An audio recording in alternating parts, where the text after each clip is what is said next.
نبی پاک صلی اللہ تعالی وسلم فرماتے ایک شخص تھا بنی اسرائیل میں، بڑا مالدار تھا، تو پھر اس پہ غربت آ گئی۔ جب غربت آئی تو رو پڑا، کہنے لگا اے اللہ میں غریب ہو گیا ہوں، میری مدد فرما، میں نے بڑی نافرمانی کی ہے تیری۔ مالدار جب تھا تو بڑی موج کہ یا اللہ میں نے بڑی اب نہیں کروں گا، مجھے اس غربت سے نکال۔ تو اللہ نے فرشتوں سے کہا کہ دے دو جو مانگتا ہے۔ تو فرشتے کہنے لگے یا اللہ یہ توبہ کر کے نہیں آیا، ڈر کے نہیں آیا، یہ تو الجھ گیا تب آیا ہے، یہ تجھ سے ڈر کے ہوتا ہے نا ایسے کہ لوگ اللہ سے نہیں ڈرتے جتنا غربتوں سے بعد اللہ ڈرتے ہیں۔ یا اللہ یہ تو وہ الجھ گیا تب آیا۔ تو اللہ نے فرمایا پتہ مجھے بھی ہے لیکن آ تو گیا ہے، چلو دے دو۔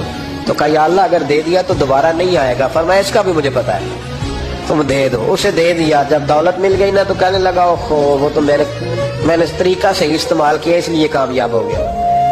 پھر کچھ وقت گزرا تو پھر الجھ گیا، پھر قرضے چڑھ گئے، پھر سارے ہلاک کر کہنے لگا یا اللہ اب نہیں کرتا، اب معاف کر دے۔ 70 دفعہ توبہ کی اور 70 دفعہ توڑی۔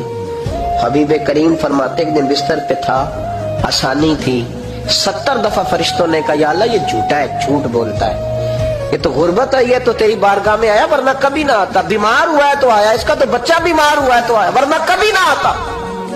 70 دفعہ توبہ توڑی۔ ایک دن رات کو بستر پہ لیٹا تھا، دولتیں بھی تھی، آسانیاں بھی تھی، دل میں خیال آیا میں کتنا جھوٹا ہوں، جب الجھ جاتا ہوں تو اس کے دروازے پہ جاتا ہوں اور وہ کتنا قریب ہے، مجھے خالی نہیں لوٹاتا۔